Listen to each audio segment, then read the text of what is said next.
Et on commence cette édition avec cette image insolite. En passant dans le centre de l'île, vous avez peut-être été intrigué par ces grandes herbes qui ont poussé devant l'Opéra. Il s'agit en fait de Champs Mécaniques, une installation qui a pris ses quartiers place du Théâtre jusqu'à dimanche. Cette exposition s'inscrit dans le cadre de l'année internationale de la chimie. Elle a pour but d'interpeller les passants sur la chimie verte. Des professionnels de ce secteur seront sur place tout le week-end pour informer le grand public.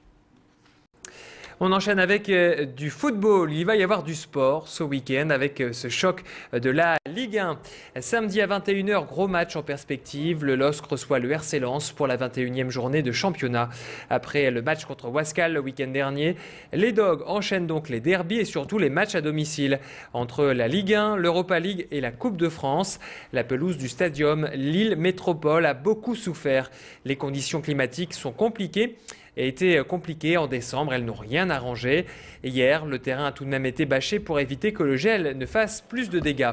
Seule solution pour les hommes de Rudy Garcia, être patient et prendre ce paramètre très au sérieux samedi en adaptant leur jeu rapide et technique au gazon abîmé.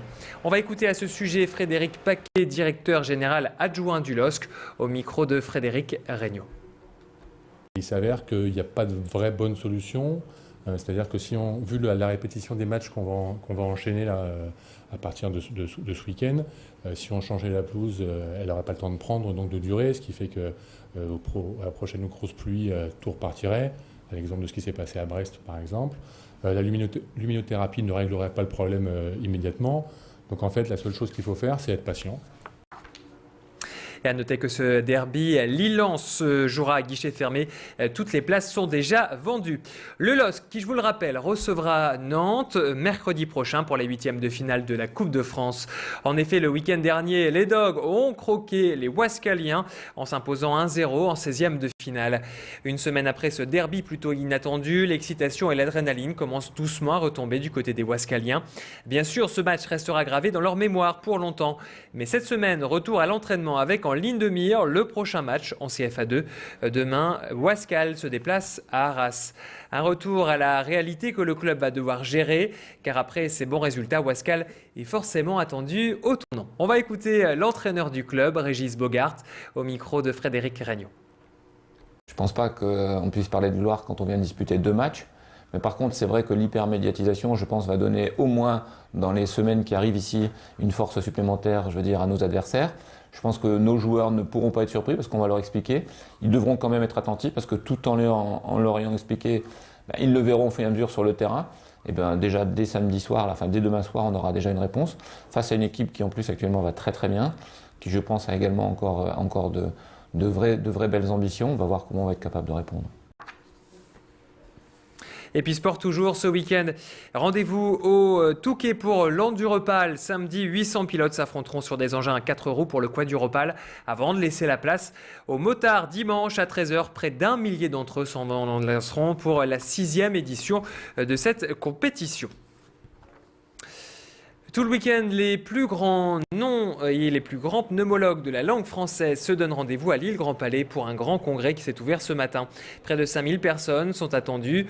De nombreux thèmes seront abordés comme le tabagisme, la loi Evin ou encore le Mediator. Ce midi, Alexandra Gossin recevait un pneumologue, le professeur Dotzenberg. Nous détailler le programme de ce congrès. Je vous propose de le réécouter. Il y a énormément de thèmes, on a des fils rouges et des fils oranges. Un fil rouge sur les maladies interstitielles pulmonaires, donc les maladies qui touchent nos poumons au niveau très périphérique. Le poumon, c'est un peu comme un arbre, et donc c'est les maladies qui touchent, j'allais dire, les feuilles de l'arbre. Une des maladies fréquentes est la sarcoïdose, une maladie qui est pas très grave, mais qui est très méconnue. D'autres maladies rares sur lesquelles il y a des traitements qui apparaissent. Un des autres thèmes, c'est les âges du poumon. On va étudier un petit peu le poumon de la naissance et même in utero au poumon adulte, puis au vieillissement du poumon, et de voir un peu comment les pathologies se déroulent en fonction du temps. Mais on a des communications sur l'ensemble des thèmes de la pneumologie durant ce congrès. Et on va terminer ce flash avec une idée de sortie pour ce week-end. Les passionnés d'histoire peuvent se rendre au musée de la Résistance à Bondu. La structure se modernise et vient de lancer une toute nouvelle exposition virtuelle. Grâce à des bornes interactives et des audioguides, vous pourrez visiter ce lieu de souvenirs et de mémoire autrement.